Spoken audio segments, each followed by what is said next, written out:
Hello YouTube, I'm back once again, and this is the sort of second part of many from the video that I did yesterday, where I showed you the 007 Spy Files magazines. Well, today I'm going to be showing you the 007 Spy Files cards. I don't have them all. I have them all here in the actual tin that came with the set, the magazine. Here they all are, all in there. Don't want to give anything away. And so what I'm going to do is that's a better view of the lid, 007. There was also a, smaller tin, you guys will, which I also have, which is empty at the moment because the contents are readily prepared next to me. So what I'm going to do with the cards here is I'm going to go through category by category, because there were 5 categories: allies, villains, Q branch, vehicles, and locations. I'll say that again: allies, villains, Q branch, vehicles, locations. 1, 2, 3, 4, 5. Now there are 30 cards to a category, so I'm going to go through them all individually. Show you each card and go from there. And that's why I started to give this video separate from the magazines, because I wanted the cards to be able to have their own space to breathe. So starting with the allies. Number 1 is James Bond. And a little information piece here says, MI6's top secret agent is intelligent and witty, but beware his license to kill. There it is, the James Bond card. Of course, if you want to read this yourself, you can just pause this if you want to read the stats or anything, so I'm not going to go through all of those. And it actually tells you down here which mission or missions technically they appeared in. If they appeared in more than one film, it just says, as you can see there, multiple missions. And of course, Pierce Brosnan, who was the incumbent Bond at the time. And on the back of each of these is another photo. And that's the one on the back of James Bond. And I believe that's from the beginning of Tomorrow Never Dies, but I could be wrong. Oh, now see, I haven't thought this through. I don't know where I'm going to... Right. Put that there. Excuse me. Number 2 in the Allies is Original M, so the one played by the late great Bernard Lee. And it says, this no-nonsense boss has great faith in Bond's abilities, but not his methods. There's the card. And there's the image on the back of Bernard Lee and Roger Moore. I believe that's from Moonraker. That's not me trying to show off, that's me just having an educated guess. Ally number 3 is Miss Moneypenny. M's quick-witted personal assistant knows how to keep 00 agents on their toes, particularly 007. And that, I think, is from The World Is Not Enough. The scene where he says, Bond says to her, "Oh, Moneypenny, the story of our relationship. Close, but no cigar."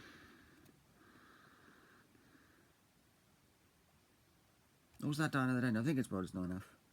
Or no, is that Die Another Day, actually? Someone in the comments is going to tell me when I'm wrong. And there they are, Pierce Brosnan and Samantha Bond as... yes, Pierce Brosnan and Samantha Bond as James Bond and Moneypenny, respectively.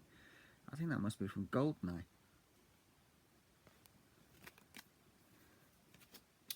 Ally number 4 is Q. Of course, played by Desmond Llewellyn for many films, and then played by John Cleese for Die Another Day, and then recently during the Daniel Craig era, Ben Whishaw took over the role. But this is Desmond Llewellyn's Q. Master of MI6's secret technology, this gadget wizard has saved 007 many times. There it is. Of course, there's multiple missions. As I think, yes, both Original M and Moneypenny said multiple missions. I'm sorry, I should keep up with that one as well, shouldn't I?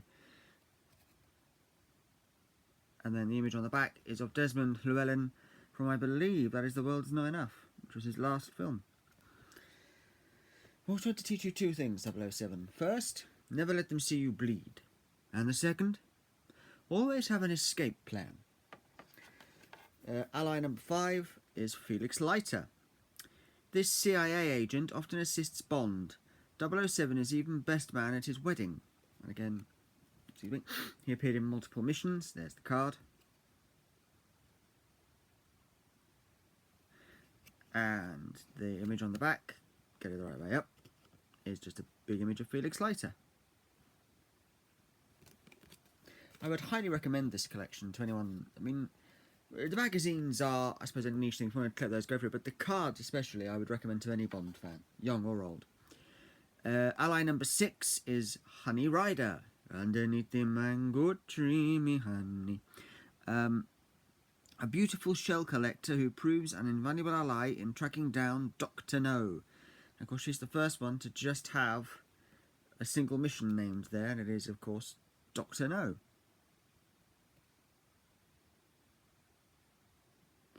And the image on the back is Bond and Honey Rider from Dr. No, of course. Ally number 7 is Tatiana Romanova from Russia with Love. This beautiful Russian corporal helps Bond to steal the Lecter decoding machine. Of course, it just says From Russia with Love there, because that was the only film she appeared in. And on the back is just a lovely picture of Daniela Bianchi as Tatiana Romanova.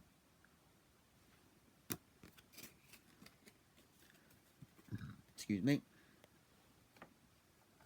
Ally number 7 is one of my absolute favourites, Kerim Bey. I didn't read his thing. MI6's man in Istanbul helps Bond keep the Lecter out of Spectre's clutches. Again, only opinion from Russia with Love, played by the late great Pedro Gonzalez. That's wrong. Pedro Amadales.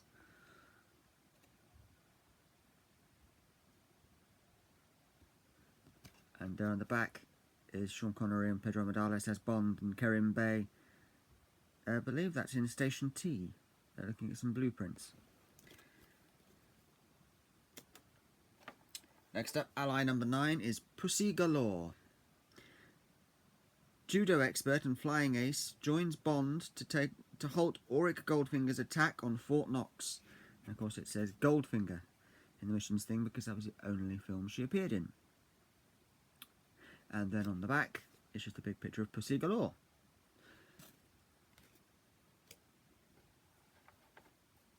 Next up, number 10, another one of my favourites from You Only Live Twice, it's Tiger Tanaka. Japanese Secret Service head who storms into Blofeld's volcano lair with his ninjas. There it is. Tiger Tanaka. And on the back, it's Tanaka, Bond, and Aki. And some of the ninjas in the background, which I hadn't spotted before. You have to be careful with that one, because Aki and Kissy do tend to appear kind of intermittently, and it's like, is that Aki, is that Kissy? Next up, ally number 11. Talking of Kissy, here she is. Kissy Suzuki.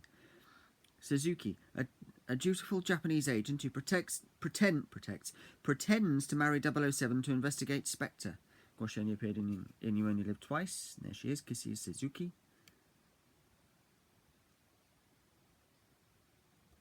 And on the back, it is Kissy and Tiger Tanaka.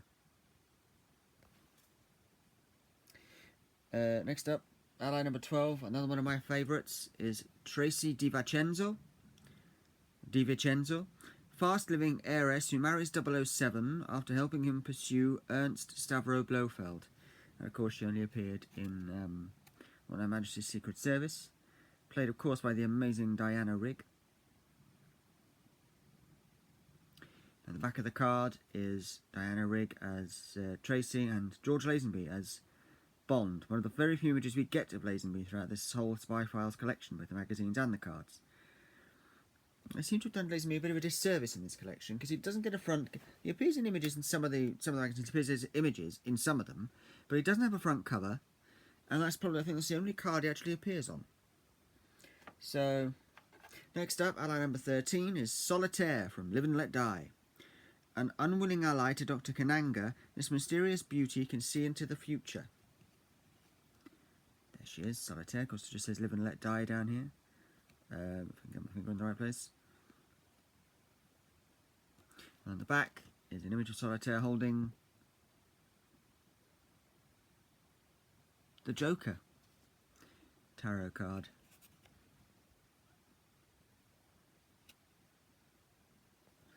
I've never been a big believer in tarot cards. There's a lot of stuff and nonsense in my opinion. That's just my opinion. Next up, ally number 14 is Sheriff J.W. Pepper. Sheriff J.W. Pepper, Lawman, who attempts to arrest 007 before helping him pursue Francisco Scaramanga. And he actually gets the dubious honour of having multiple missions appear down here. Because he appeared in both Live and Let Die and The Man with the Golden Gun, before completely disappearing off the face of the earth. On the back is a shot of Sheriff Pepper from Live and Let Die. How do we know that? Because Live and Let Die was the only film in which he appeared in his actual police uniform. Because in Man with the Golden Gun, he was on holiday. Ally number 15 is General Gogol, head of the KGB, who appears in 6 of 007's missions, but not always on his side. There's Gogol, the Gogol card. And then on the back is a picture of Gogol from, I believe, that is Octopussy. Please feel free to correct me in the comments below if I'm wrong. Next up, ally number 17 is Milos Colombo, charming gold and diamond smuggler who joins Bond to bring down Aris Christatos. Of course, Colombo is from For Your Eyes Only.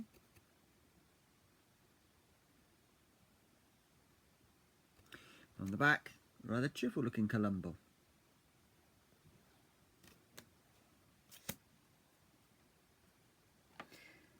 Next up, ally number 18 is Octopussy, an exotic circus owner and gem smuggler who leads an army of acrobatic assassins.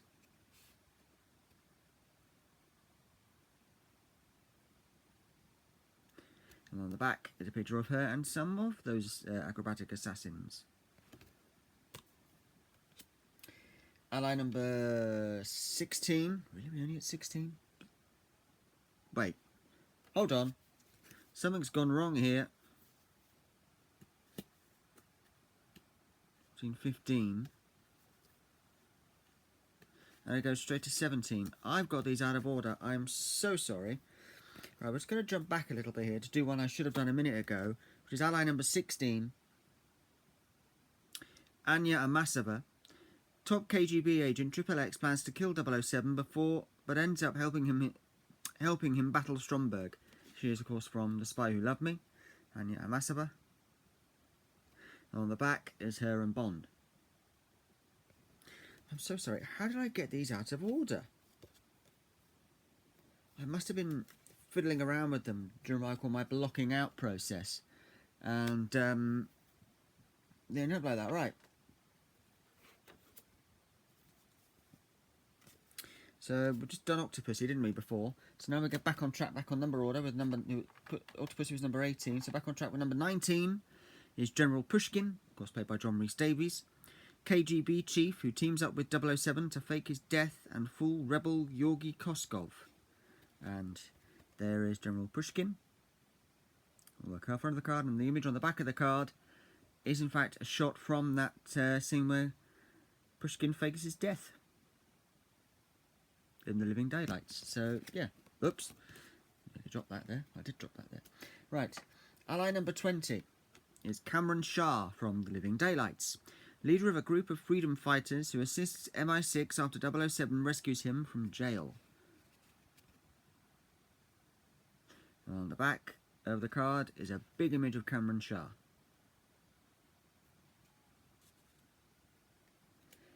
Next up, ally number 21. From License to Kill, it's Pam Bouvier, freelance pilot who works for the CIA and can hold her own in a bar brawl. And the image of her on the back of the card, funnily enough, is from the scene in the bar. It's to demonstrate how perfectly she can hold her own in a bar brawl. Ally number 22 is of the time of these magazines being printed, Current M, of course, or, well, played by Judi Dench. At least Judi Dench was the current M at the time these magazines were printed, between, well, it's not enough, leading up to the release of Die Another Day, I believe. And for Current M it says, the first female head of MI6 is diplomatic, intelligent and devoted to her country. There it is. Multiple missions, of course. And then on the back is an image of Judi Dench as M from, I believe, that is GoldenEye. Next up, ally number 23 is Bill Tanner, This clever MI6 official is one of M's top advisors and one of 007's closest friends. Multiple missions, it says there.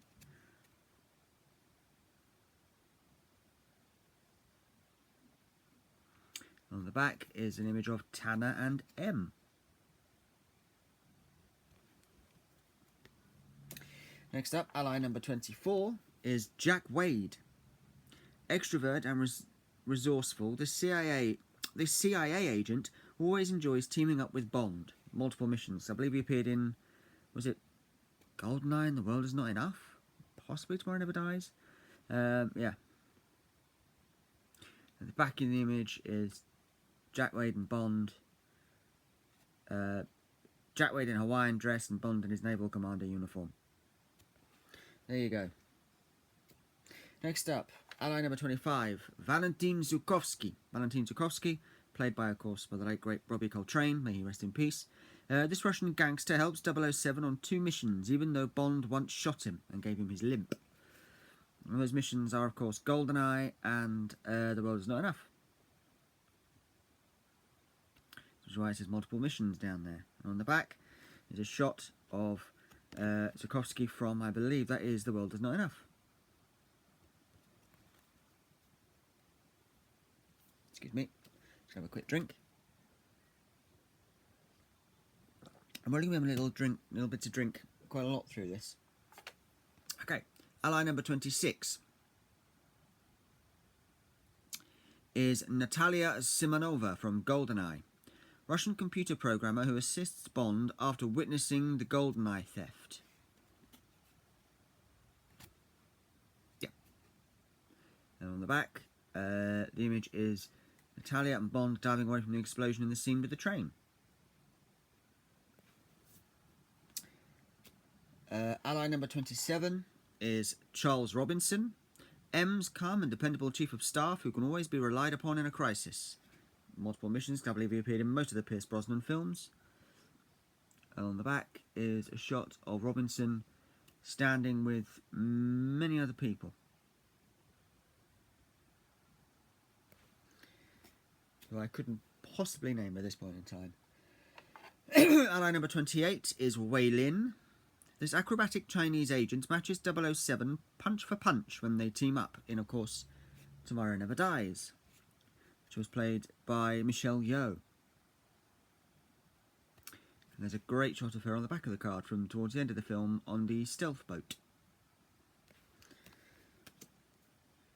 We're up to now. Only 2 more allies to go. Ally number 29 is John Cleese as Q's assistant from The World Is Not Enough, but I'm just going to call him R. So R, Q's assistant, right-hand man to MI6's gadget inventor Q, he tests all the latest high-tech gadgets. Don't know why they didn't just put R on the card, but Q's assistant.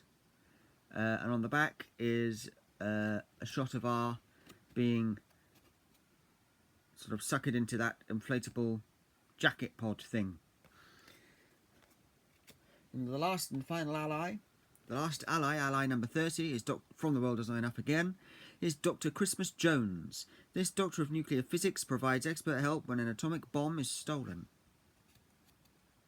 And the image on the back of this almost kind of confirms to me that the person who compiled this collection of cards was potentially a bloke.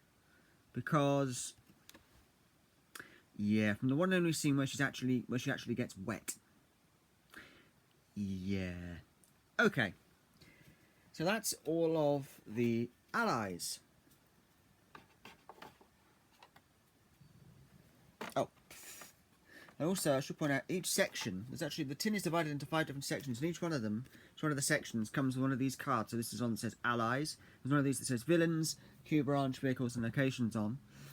And then on the back of them is actually a little tick list. And as you can see, all 30 cards are ticked off because all 30 are... Wait, get there. All 30 are there. Well, I do think they should have had Bond as number 7. Because then they could have had 007 written on the card. That would have been cool. So next up, we have the villains, starting with number 1, Dr. Julius No, or just Dr. No, from Dr. No. This metal-fisted criminal is a radioactivity expert and high-ranking Spectre agent. There he is.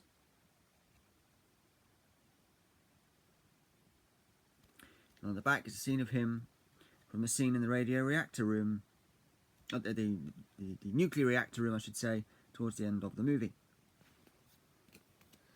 Well, I just sort of kind of thought to myself, well, the image on the back is either going to be that or him as he casts a long shadow over the room. But yeah, villain number 2 is Ernst Stavro Blofeld. This cat-stroking mastermind is the evil head of Spectre and Bond's greatest foe. And the Blofeld they chose to go with for the images here is Donald Pleasance, my favourite of the Blofelds. Multiple missions, of course. Not with this same face, but yeah. And on the back is an image of Donald Pleasance as Blofeld, and he only lived twice. I'm glad they kind of kept the continuity up there, because it would be weird to have like Donald Pleasance on one side and then turn around and, oh look, it's Charles Gray, huh? Villain number 3 from Russia with Love is Red Grant. Strong, super fit, and trained by Spectre, this ruthless killer packs quite a punch. It's villain number 3. And on the back, it's an image of Red Grant and Rosa Klebb. Which is quite apt, really, because next up, villain number 4 is Rosa Klebb from Russia with Love. Spectre's sinister colonel who gets her kicks with her lethal flick knife shoes. And unfortunately, the image on the back of here is not Klebb from that scene with the flick knife shoes, but is in fact Klebb, one of her other sort of goons, and I believe this is General Gogol here, at the Spectre Training Centre. But there is a reason why they didn't use the flick knife shoes on the back of that card, as you will see later. Villain number 5, Auric Goldfinger from Goldfinger. This man with the Midas touch... Auric Goldfinger. The man with the Midas touch and a 24-carat plan to contaminate Fort Knox. There he is with Bond during the golf scene. And on the back is an image of Goldfinger from the Fort Knox scene towards the end of the film. And he's in the uniform.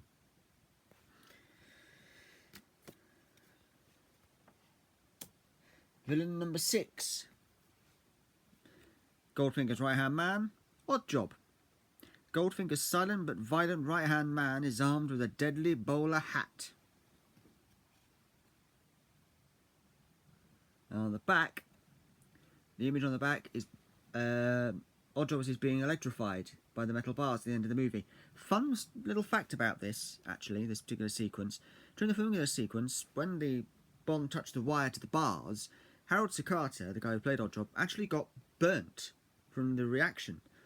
And it was quite painful for him. But he just, he just didn't say anything. He didn't even move. He didn't flinch. He just kept going. And then all of a sudden, the director Guy Hamilton goes, cut. And to that point, then Harold Sakata goes up to Guy Hamilton and shows him his hands and goes, look. And Guy Hamilton was like, Harold, why didn't you say anything? Why didn't you shout or say you were in pain? He goes, and Harold Sakata, this is a testament to how, just the amount of bravery and professionalism this guy had. Harold Sakata looked Guy Hamilton dead in the eyes and said, well, Guy, I didn't hear you say cut, so I just hung on in there. The guy was literally in searing pain. And purely just because the fact that he never heard the director say cut, he hung on for dear life. May that man forever rest in peace. Because that is professionalism at its best, just to keep going with something when you're in searing pain. All because you haven't heard the director say cut. Anyway, moving on. Villain number 7 from Thunderball is Emilio Largo. Suave, sophisticated and rich, Spectre's number 2 lives the high life of crime.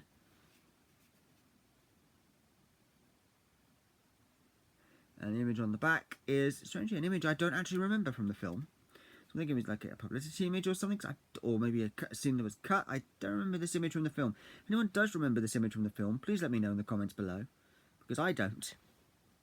I only rewatched it not that long ago. Okay.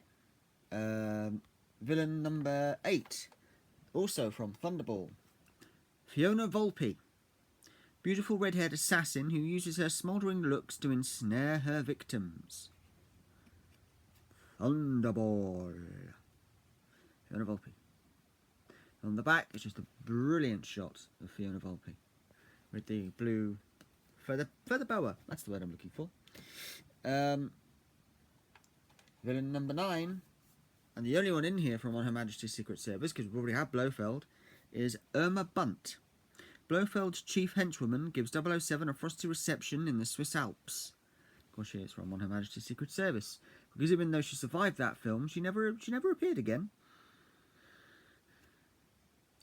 And the image of Irma Bunt on the back is actually of her from the very last scene of the movie where she shoots and kills Tracy DiVincenzo, or Tracy Bond as she's become at that point. Villain number 10 from Live and Let Die is Dr. Kananga, a charming Caribbean diplomat who lives a double life as local crime lord Mr. Big.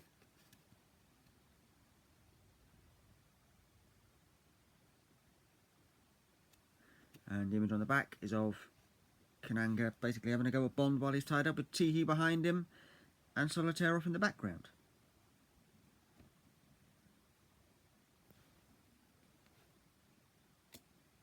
Villain number 11, also from Live and Let Die, is Teehee, or Teehee Johnson, to give him his full name.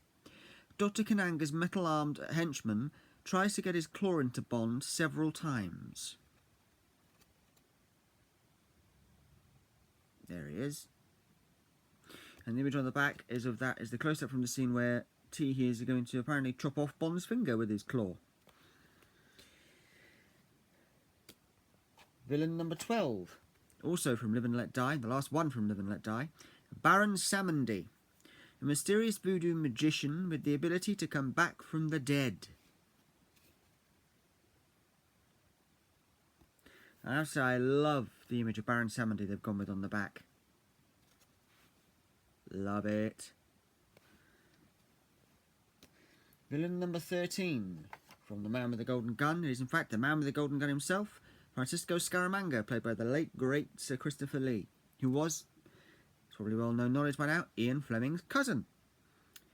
This marksman has his finger on the golden trigger when he dispatches his enemies.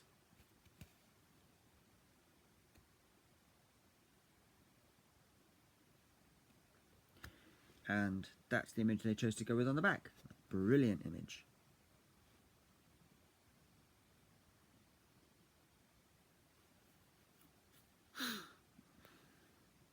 Scaramanga and Bond have to have what is probably one of my favourite exchanges of dialogue between a Bond villain and Bond, where Scaramanga says to Bond, "To us, Mr. Bond, we are the best." And then Bond replies, "There's a useful 4-letter word, and you're full of it."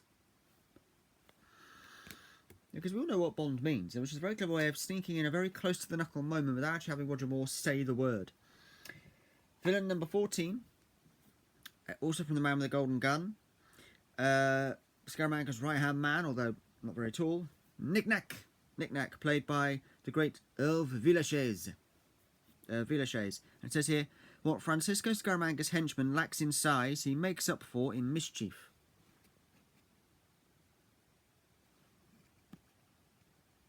I think the image on the back here just shows how brave Earl Villachez was. Because that's a real knife, by the way. That in what they basically, I believe, rather than a prop knife, they used a real kind of like a small kind of knifey thing. Just because, you know, it wasn't really going to be a very dangerous scene. But the fact that he's actually chosen to put the blade in his mouth rather than the handle. Bit dangerous there, Irv. Okay. Villains. Villain number 15 from The Spy Who Loved Me, Carl Stromberg. This web-fingered recluse has a fishy plan to rule his own undersea world.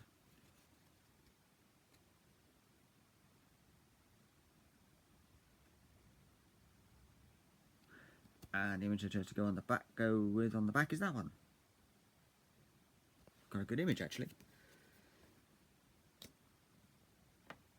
Villain number 18 is Jaws. Of course, this says multiple missions because he appeared in both The Spy Who Loved Me and Moonraker. So Jaws, no gentle giant. With super strength, he eliminates anyone who gets in his way. Of course, he does end up turning to the side of good. Excuse me. And the image on the back is of Jaws lifting up that great big slab of rock in The Spy Who Loved Me. Villain number 17. Hugo Drax. This sophisticated from Moonraker. This sophisticated billionaire wants to rule space, and destroy all human. I'm going to start again. This sophisticated billionaire wants to rule space and destroy all human life on Earth. And the image they've chosen to go with on the back is of Drax during his death scene.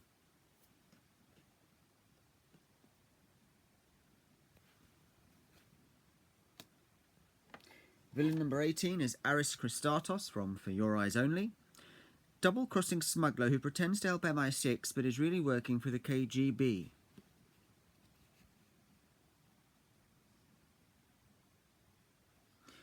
And there's the image on the back, which is Bond and Christatos sharing a drink. Villain number 19 is from Octopussy is General Orlov. This lunatic Russian general tries to start a new world war with a nuclear bomb. Played brilliantly by Steven Berkoff, by the way. And then the image on the back. Brilliant image. Villain number 20, also from Octopussy, is Kamal Khan. A treacherous gem-bleeding... Sorry, I'm going to do that again. A treacherous gem-smuggling prince who will betray anyone to save himself. Where did I get the word bleeding from? I'm sorry. Played brilliantly by Louis Jourdan. And then there's just a great image of him on the back holding the circular saw. Now, I've got a feeling this must be a publicity image because I don't remember ever seeing him hold the yo-yo buzzsaw in the film. So, yeah. It's a very menacing image, but it must be publicity. Villain number 21 is, from A View to a Kill, is Max Zorin. Ex-KGB agent with a scheme to destroy America's computer capital, Silicon Valley. And my card appears to have a bit of an anomaly on it. It's been cut slightly wrong, as you can see. Yeah. And then the image of Zorin on the back is from the scene in the towards the end of the movie where he's mowing a lot of his own men down with an Uzi. What can I say? Zorin was a nutcase. Next up, also from A View to a Kill, is Mayday. Zorin's right-hand woman. Max Zorin's bodyguard is a martial arts expert and fatally attractive.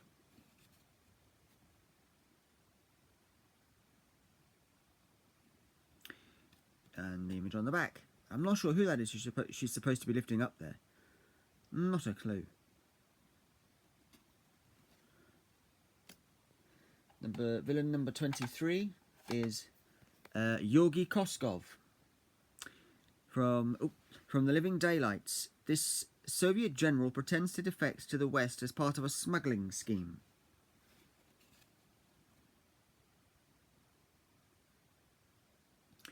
And there's the image on the back, which is a great image, I think.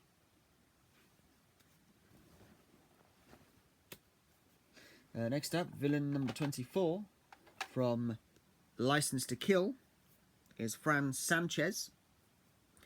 Drug baron whose attack on Felix Leiter makes the mission personal for 007. There he is with his iguana. And the image they chose to go with on the back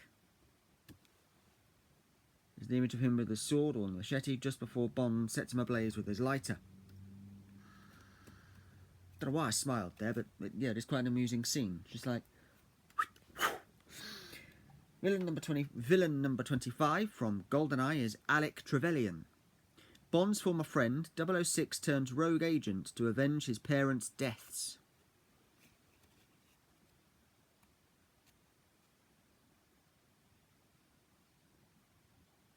And the image on the back is that one.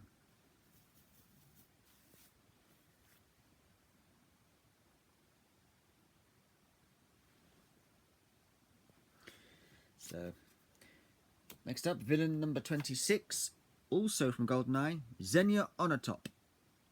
Former Soviet fighter pilot who uses her athletic skills to deadly effect for Yanis. Of course, is Alec Trevelyan. And then the image of Xenia they chose to go with on the back is her in her pilot uniform. So, yeah. Next up, villain number 27. There's no news. Like bad news.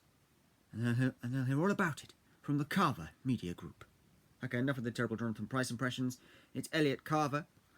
And the thing says, this power-hungry media tycoon's plans for global domination are bad news for 007.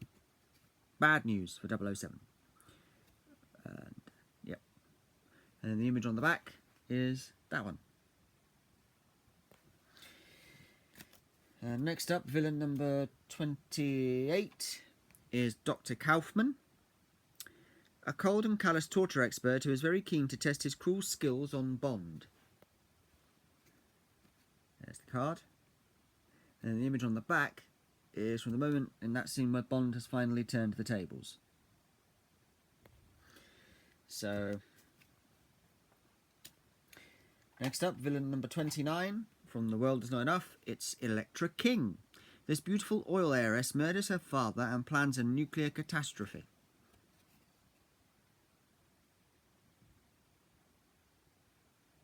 And the image on the back is of Elektra and Bond, with Bond sort of tied into Elektra's torture chair.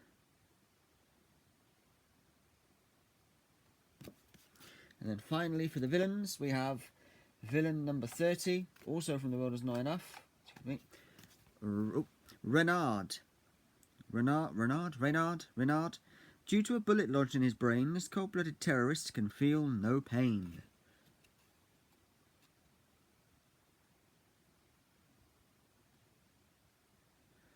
And the image I chose to go with on the back is from the ending scene in the movie. We can see in this image Renard is trying to kick 7 tons of you-know-what out of James Bond. So that's all the villains. Next we move on to Q Branch, and number 1, and these are mainly gadgets basically, and number 1 for Q Branch is the Walther PPK. M first orders Bond to carry this powerful handgun on the Dr. No assignment, and it says multiple missions because it did appear in appeared in the movies from Dr. No right the way up until, I want to say, Goldeneye. It was the last one to officially feature the Walther PPK. I think it did take a break in Live and Let Die, didn't it? Anyway. And the image on the back is, again, Timothy Dalton with Q behind him. And I believe that's from License to Kill. Q Branch number 2. The Q Branch briefcase from Russia with Love. Packed with surprises, a sniper's rifle, gold coins, a knife, and a tear gas bomb. And then the image on the back is from that same scene where the knife is coming out of the side. Q Branch number 3. Flick knife shoes. These lace-ups with poison blades make sure Rosa Kleb's enemies get the point. And this card is why we didn't have the flick knife shoe, an image of Rosa Klebb with the flick knife shoes on the back of her card. The back of her card, because they're here. They have their own card, and of course they're from Russia with Love. And there is that. There's the image of her trying to kick Bond in the ghoulies with a poison blade in the tip of her shoe. Ow! Q Branch number 4, again from Russia with Love, is Red Grant's Garrote watch. Red Grant uses this retractable piano wire. I'm going to go again. Red Grant uses the retractable piano wire inside to put the squeeze on his targets.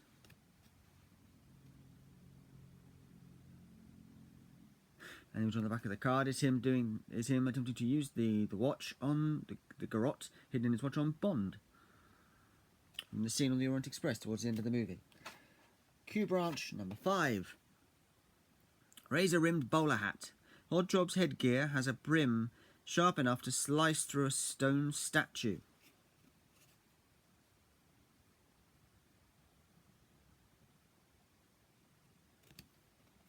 There's the image on the back. Q branch number 6 is the jetpack from Thunderball. 007 lifts himself to safety with this device after eliminating another Spectre agent.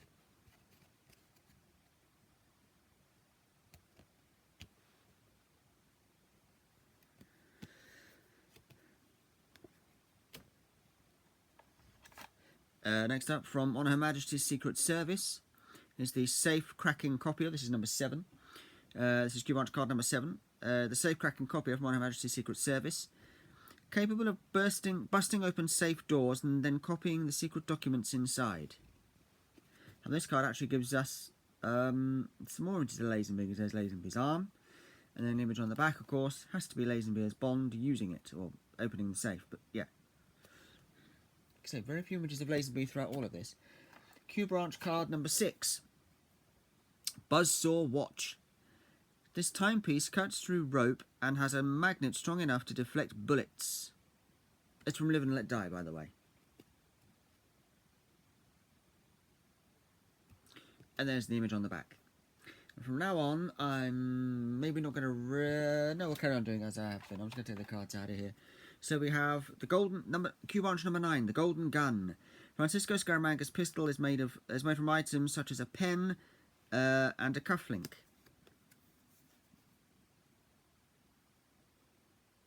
And then the image on the back is the legendary duel between Bond and Scaramanga. Number 10, Q branch card number 10, blade-edged tea tray from The Spy Who Loved Me. Perfect for a slice of cake, Q's invention can inflict serious damage on humans too. Okay, Q.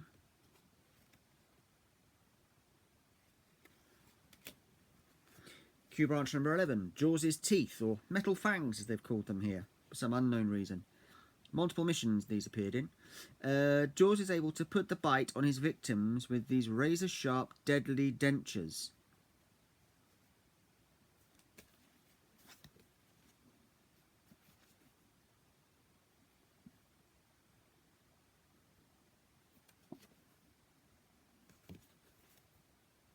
There's the image on the back.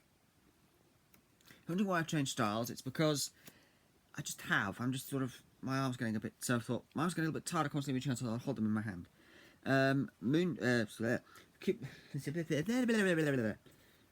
Right. Q branch number 12. From Moonraker. It's the wrist dart gun. This nerve-activated weapon fires deadly armor-piercing and cyanide-tipped darts. There's that one, and there's the image on the back.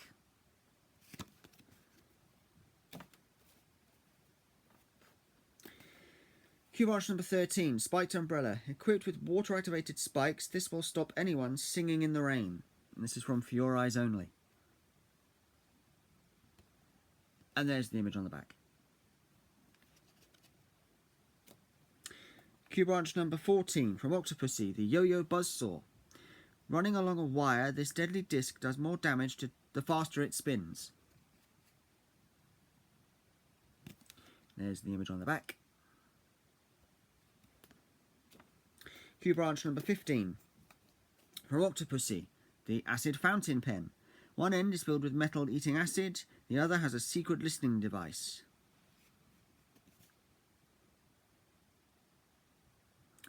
And then there's the image on the back. Q branch number 16, from A View to a Kill, Poisoned Butterfly. Mayday's dancing butterfly stings worse than a bee thanks to a poison-tipped hook. I want to say beak then, no, it's hook. And there's the image on the back. I think that's Monsieur Aubergine, isn't it, being killed by the butterfly. Next up, Q branch number 17, from The Living Daylights, Keyring Finder. This handy device can open most locks and contains stun gas and an explosive charge.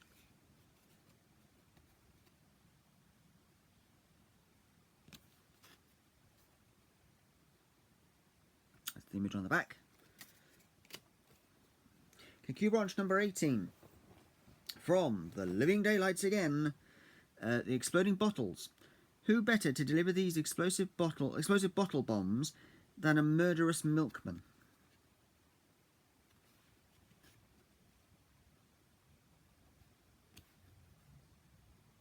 There is that murderous milkman.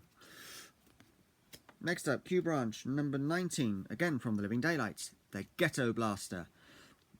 Excuse me. This bazooka launching tape recorder, that's a tongue twister, is guaranteed to bring the house down. And a little word in here added by me, literally. Although I always add in the word literally because it's not on the card. And there's the image on the back of it actually being fired. Q Branch number 20.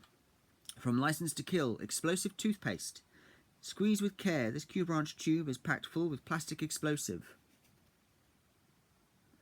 And the image on the back of it is of it actually being used. Q Branch number 21. From GoldenEye, the Grenade Pen. One gadget to write home about. These 3 quick clicks set off a concealed grenade. It's Boris and Trevelyan. And on the image on the back is of the grenade pen having just gone off. Q Branch card number 22. Airbag phone box. It's not always good to talk. This engaging gadget squashes villains with an airbag.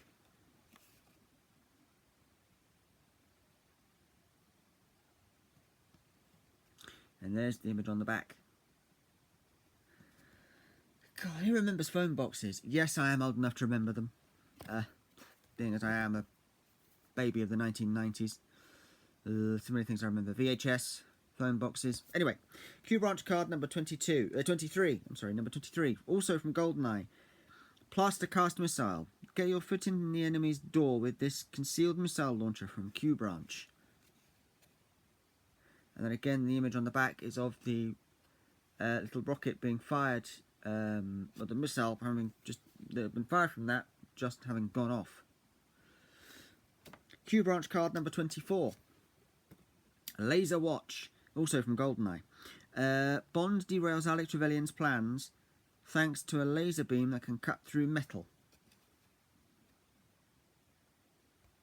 And there it is doing its job. Yay. Q Branch card number 25. The Walther P99. Bond first uses this high-tech weapon on the Tomorrow Never Dies mission. This is multiple missions because it was also used in The World Is Not Enough and Die Another Day, I believe. Because GoldenEye was the official retirement film for the Walther PPK. And there is, on the back, there is Bond holding it. In, I believe, that is Tomorrow Never Dies. Nope, shoots. Number 20, Q Branch card number 26. Remote control phone. This is from Tomorrow Never Dies. The remote control phone. This amazing mobile phone can steer 007's BMW and delivers a 20,000 volt charge. There it is, delivering that 20,000 volt charge. And the image on the back is Bond and Q in Tomorrow Never Dies. With Q presumably saying, "Now pay attention, 007. Q Branch card number 27. The CVAC drill from Tomorrow Never Dies. This drill will make mincemeat of anything or anyone that gets in its way. Sadly, the image on the back is not of it coming towards Elliot Carver, but there it is. No, Q Branch card number 28. From the world is not enough. The inflatable ski suit. Pull the zip on this super cool jacket, and it expands into an avalanche-proof pod.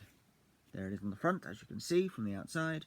And the image on the back is of Bond and Elektra inside it after the avalanche. Q Branch card number 29. X-ray glass, again from The World Is Not Enough. X-ray glasses. These amazing shades can see through clothes to spot any hidden weapons. There's Bond wearing them, and then in front of the card, and then the image on the back of the card is Bond using them to look through clothes to search for weapons. Notice how at least 3 of the people in this image are women. Again, gotta be a bloke, hasn't it, that put these cards together. Anyway, and the final one, that was 29, the final Q Branch card, number 30, again from The World Is Not Enough, is Valentin Zukovsky's walking stick gun. Watch out, Valensky's shooting cane contains some real firepower.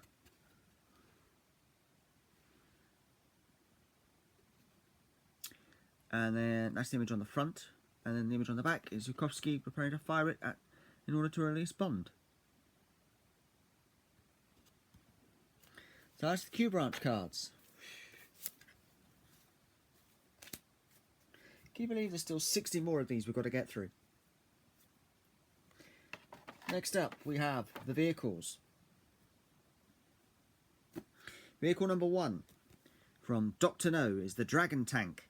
Dr. No's flame-throwing patrol vehicle scares away unwanted visitors. There it is, there on the front.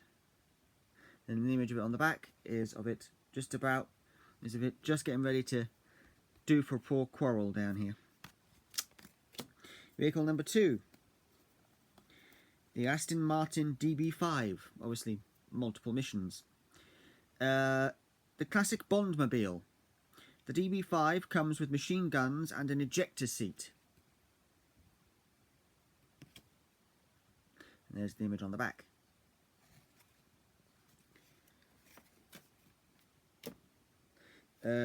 Vehicle number 3 from Goldfinger. It's Goldfinger's Rolls-Royce.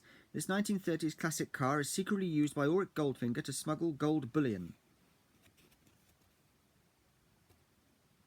And there's the image of it on the back. Again from the golf scene. Vehicle number 4. Lockheed Jet, again from Goldfinger, the Lockheed Jetstar. Auric Goldfinger's private aeroplane allows him and his prisoners to travel in luxury. There's the plane on the front of the card, and then the image on the back is Pussy Galore basically leading Bond onto the plane at gunpoint. Vehicle number 5. From Thunderball, the BSA Lightning Bike. Fiona Volpe assassinates Spectre's enemies on this missile-firing two-wheeler. And then there's the back image.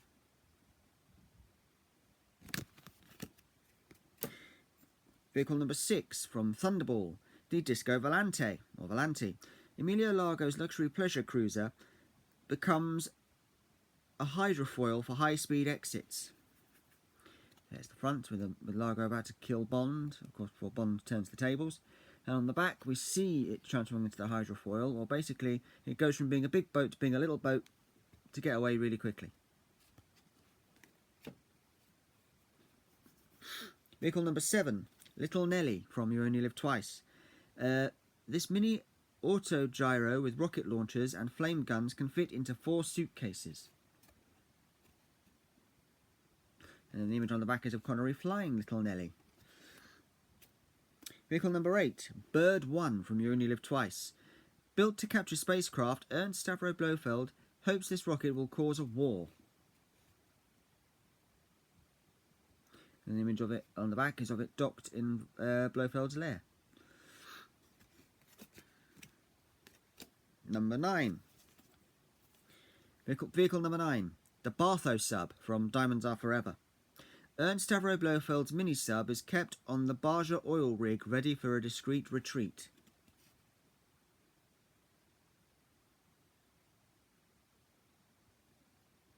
And the image of it on the back is of it crashing into the sea, thanks to 007. Vehicle number 10. From Live and Let Die, it's the double-decker bus. A great Bond getaway vehicle. I'm sorry, I'll go have a little drink. Sorry. There you go. A great Bond getaway vehicle. It's also a convertible with the help of a low bridge. Bond driving it there on the front of the card, and the image on the back. Yep, I think it's already lost its top, hasn't it? Yeah, I think that's a bit already having. Yeah, it's already lost its top, so it's become a convertible. Well, it's still a double decker, but it's open air. It's an open air double decker bus. Okay, number 11. Vehicle number 11 from The Man with the Golden Gun. It's the AMC Matador. Francisco Scaramanga's car transforms into an aeroplane at the flick of a switch. And there's Nick Nack and Scaramanga inside the car. And the image on the back is of the car taking flight. Number 12. Vehicle number 12. From The Spy Who Loved Me, it's the Lotus Esprit. Not just a tank. Sorry, not just a tank. I'm going to start that again. Not just a sleek sports car. This converts into a mini sub with ground-to-air missiles.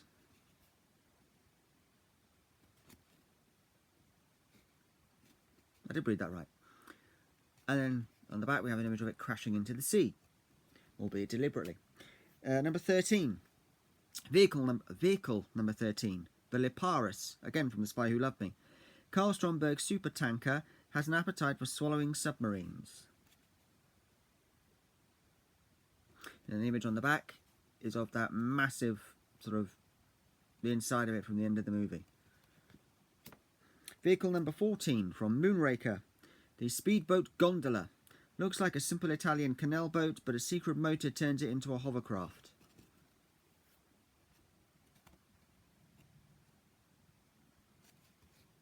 And there's the image on the back of it driving through the middle of Venice. Ay. Okay, vehicle number 15. The Glastron speedboat, again from Moonraker. Fitted with torpedoes and a hang glider in the roof to avoid that sinking feeling. And then the image on the back. Moving on. Vehicle number 16, again from Moonraker. Moonraker 5. A secret laser weapon system makes Hugo Drax's space shuttle truly out of this world. And then the shot of Moonraker 5 on the back is of it preparing to launch.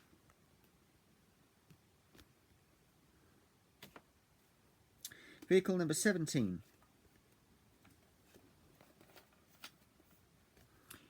The Neptune. This is from For Eyes Only. Sorry, the Neptune. 007 and Melina Havelock go underwater in this mini-sub to find a sunken trawler. And the image on the back. Vehicle number 18 from Octopussy. It's the Acrostar. The smallest jet in the world can still create big trouble for Bond's enemies. And then the image on the back is of Bond pulling up to that petrol station where he then says, "Fill her up, please." Oh, shoot. Vehicle number 19. Union Jack balloon.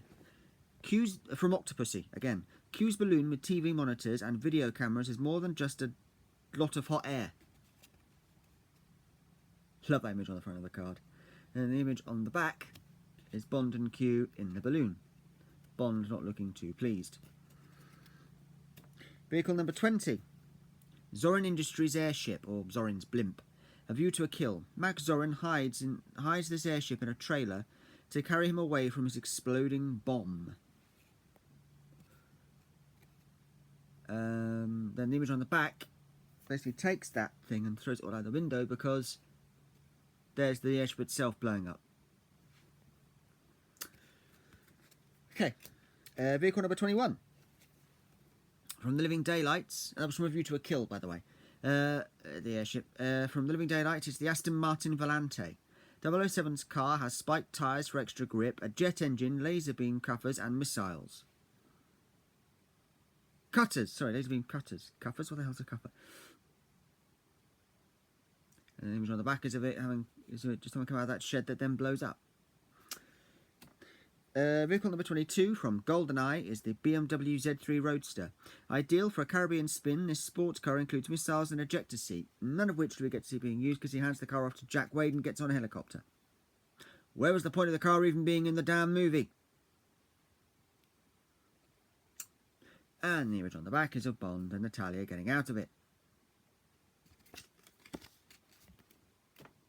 Again, where was the point of that car being in the damn movie?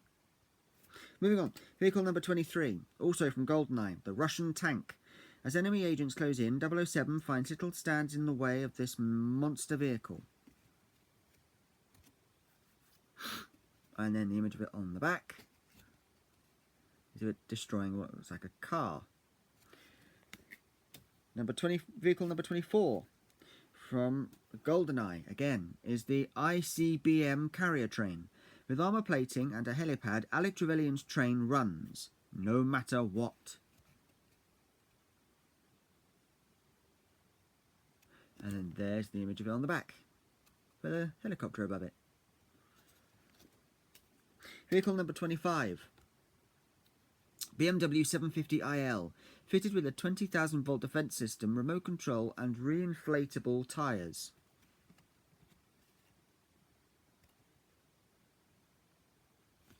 And there's the image on the back of it crashing through that window. Vehicle number 26 from Tomorrow Never Dies. Again, the BMW R1200 motorcycle. Bond and Wei-Lin escape Elliot Carver's men on this by jumping from roof to roof.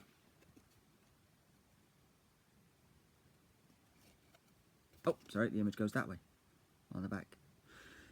Perfect. Vehicle number 27 from Tomorrow Never Dies again. It's the stealth ship. Invisible to radar, Elliot Carver's floating HQ leaves his rivals dead in the water.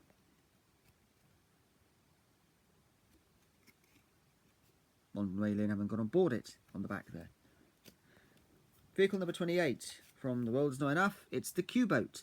Loaded with torpedoes, missiles and grenades, this speedy craft is a sure hit. And I love the image on the back here of it, just gliding down the road straight past a London taxi. That's just, yeah. Number 29. Vehicle number 29 from The World Is Not Enough again.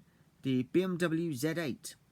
This titanium-bodied sports car can be driven by remote control from a keychain. And then the image on the back is of it sitting there on Zukovsky's dock thing at his carrier factory just before it gets chopped in half by a helicopter. And finally, vehicle number 30 from The World Is Not Enough. It's the Parahawk, bane of my life in the World Is Not Enough video game. Half snowmobile, half hang glider, and equipped with deadly machine guns. And then a great image of it on the back. Okay, quick drink. We're getting there. Next. Are you feeling it, people? Are you still as excited as I am? We're getting there. Next up, the final category. And then there's just, after this, there's just a final set of 30 cards, and then after this, there's just a few more little things to do to show you, and then end of video. But here we go. This is the locations. Location number 1. From Dr. No, it's Crab Key. Dr. No tries to sabotage the US space program from this Jamaican island base.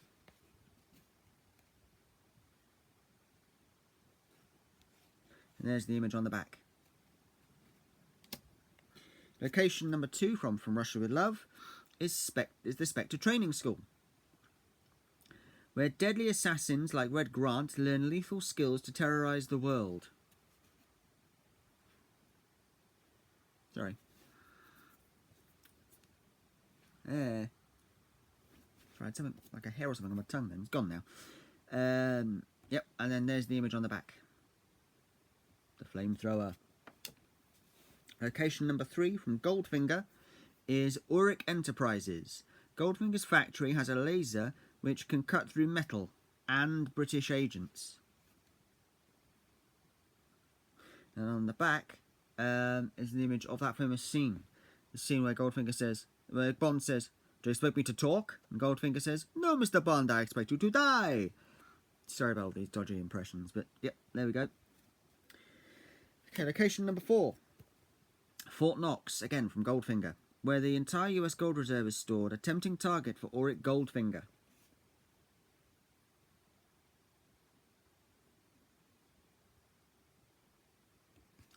And there's the back.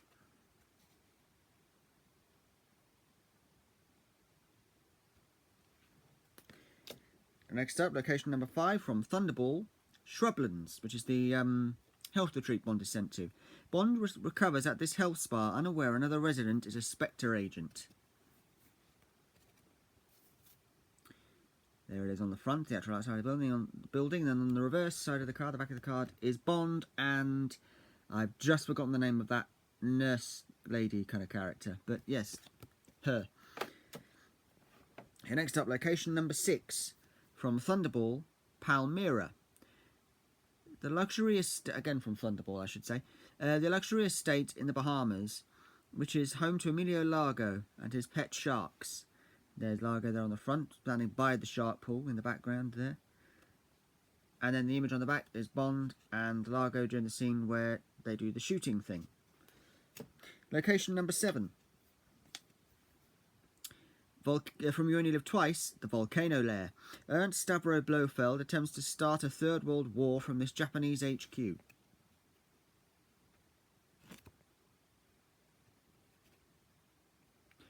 On the back is the volcano actually erupting at the end of the movie. But location number 8. From On Her Majesty's Secret Service, it's Piz Gloria. Ernst Stavro Blofeld plots to blackmail the world from this clinic in the Swiss Alps. And there's the image on the back. Sadly, no Lazenby in this one, but that's made up for on the next card. Okay. Location number 9. Draco's estate. This Portuguese mansion is the setting for 007's wedding to Tracy Di Vincenzo. So there's Bond and Draco on the front, and on the reverse is Bond and Tracy at their wedding. Location number 10 from Diamonds Are Forever, Baja Oil Rig. Located near California, this is the control hub for Ernst Stavro Blofeld's space laser. And then there's the image on the back of the whole place blowing up. Location number 11. From Live and Let Die, the Crocodile Farm. 007 makes a snappy exit from here when he finds himself surrounded by crocs.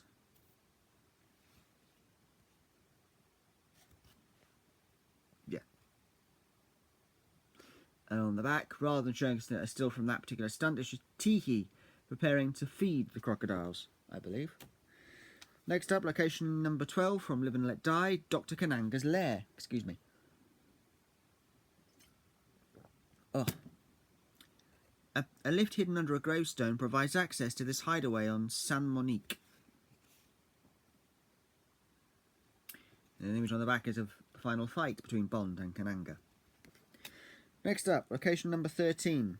From The Man with the Golden Gun, it's Scaramanga's House of Fun. A deadly theme park where Francisco Scaramanga perfects his aim. Great little image there. I can't remember if that's the mannequin Bond or the real Bond, but then on the other side is Bond shooting at Scaramanga's fake head, basically. Next up, location 14 from The Spy Who Loved Me, Atlantis. Hydraulics on the sea floor lift Karl Stromberg's underwater HQ to the surface. Atlantis. And there's the image on the back. Again, look at the shot of the Bond girl. See what I mean? A bloke. Must have been a bloke that compiled these cards to choose that image. Next up, location number 15 from Moonraker, Amazon Temple HQ. Evil billionaire Hugo Drax launches his space shuttles from this jungle base.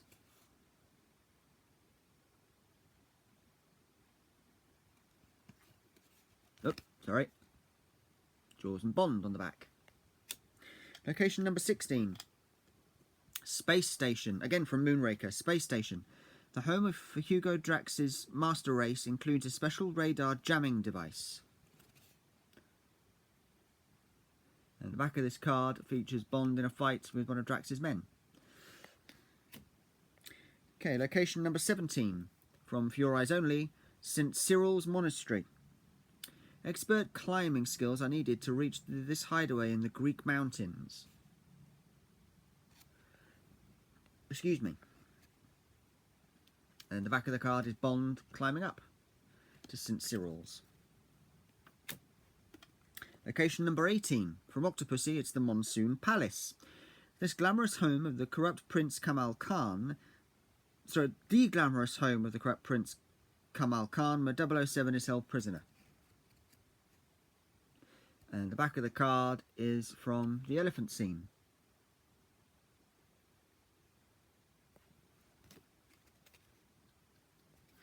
Okay, location number 19.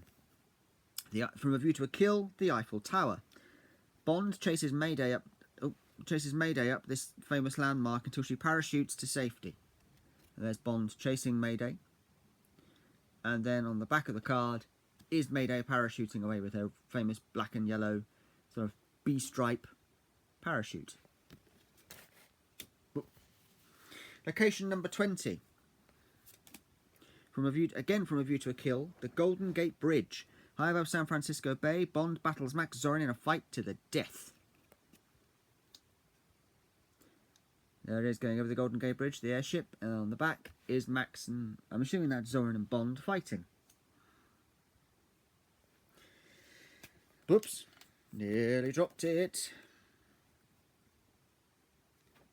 Location number 21. Stay. Location number 21. Brat from the Living Daylights, Brad Whitaker's HQ. This lavish estate in Tangier has a wax museum, a war room, and lots of guards. And there's the image on the back with that ridiculous gunning house with a bulletproof shield on the front. Location number 22. Olympotech Center from License to Kill. This enormous religious retreat is really a front for Franz Sanchez's laboratories. And then there's the back, which is obviously the place blowing up. Next up, location number 23 from GoldenEye. Archangel facility. Bond and Alec Trevelyan's raid appears to end in disaster when 006 is captured. There's that scene of all those cans falling down. And then the image on the reverse is of 006's capture. Because we all know that was a fake. Location number 24. Again from GoldenEye. The Cervanaya base. The GoldenEye is stolen from this satellite tracking station close to the Arctic Circle. And the image of the back, on the back again, is the whole place blowing up. Location number 25, again from GoldenEye. Yanis headquarters. The hidden Cuban base for the terrorist organisation fronted by Alec Trevelyan. The image on the front, Bond and Natalia sneaking in. And the image on the back, again, is the place blowing up while Boris is still inside. Location number 26, printing works. This is from Tomorrow Never Dies. Elliot Carver keeps the stolen GPS encoder hidden away in here until 007 arrives. There's the printing press room on the front, and then on the back is Bond arriving. It's actually a very good level in the video game. Location number 27 from Tomorrow Never Dies is Wei Lin's armory. This secret Saigon lair is packed with so many gadgets, even Q would be impressed. There's Bond inside the place, and then on the back we have, give me a couple more seconds of that, there we go, and then on the back we have Wei Lin kicking 7 tons of you-know-what out of Bond, presumably.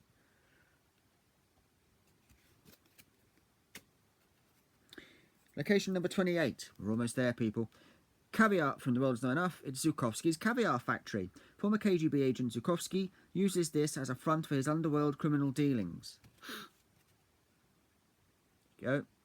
That's the image on the front, and the image on the back is Bond using a crowbar to slide down one of the wires in the factory.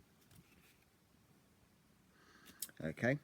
Location 29 from The World Is Not Enough. The Maiden's Tower.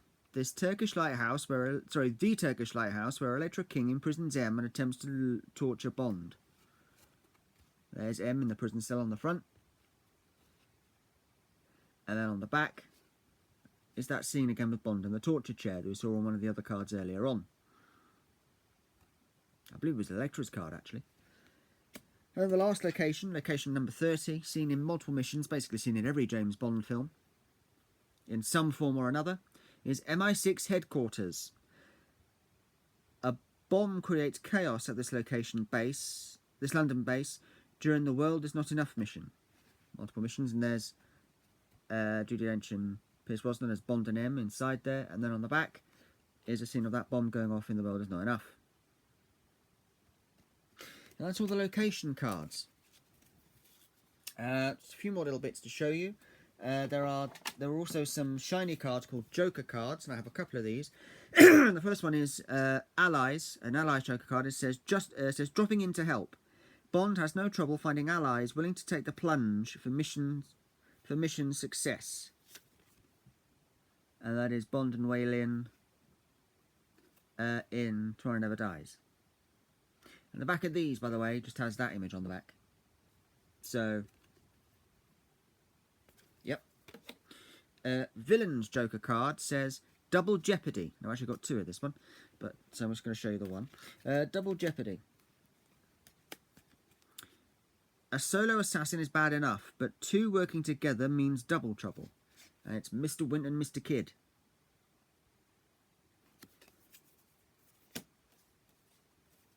Q Branch Joker card. The Big Bang. Q always likes to test his gadgets, even if it means blowing up half the Q labs.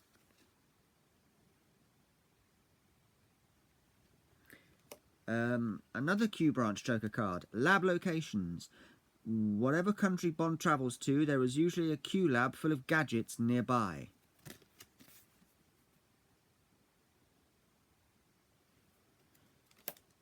Vehicles Joker card. Motor Mayhem. Bond is an expert with vehicles, especially when it comes to destroying them, and it's the tanker chase from License to Kill. Another Vehicles Joker card. Air Raising. On the ground, in the water or in the air, 007 can turn on the heat in any chase.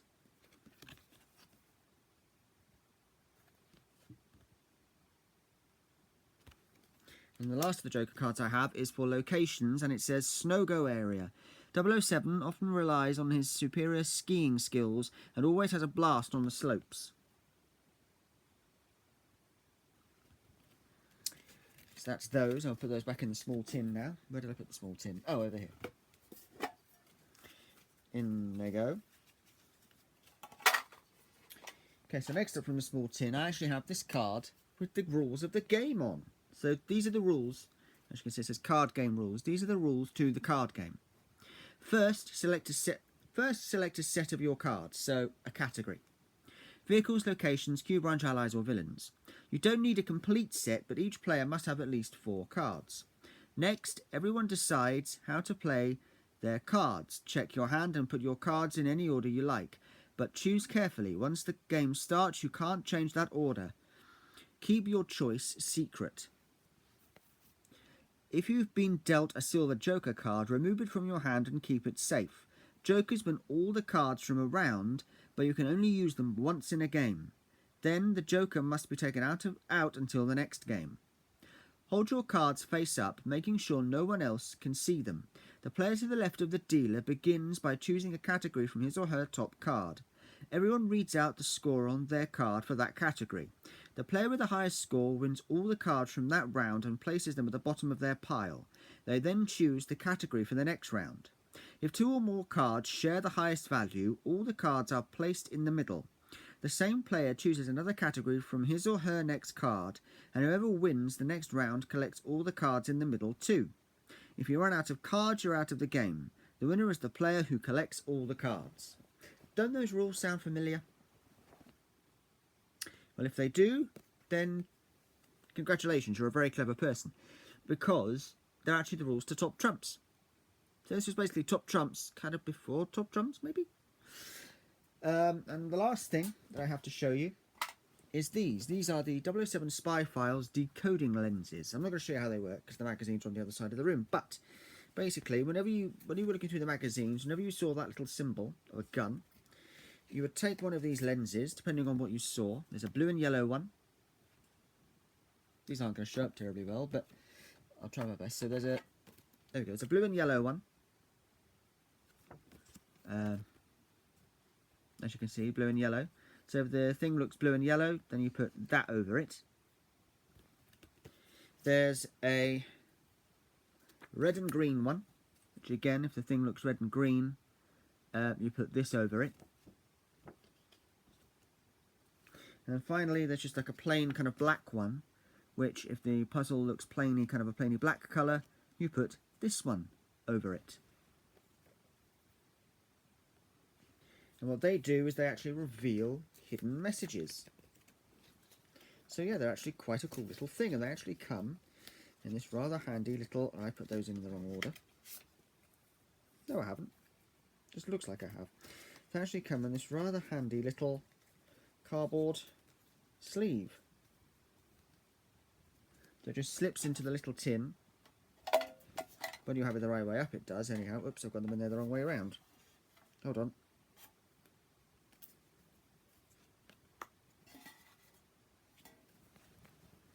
says, having spilt off the Joker cards all over the bleeding bed. Right. Like that.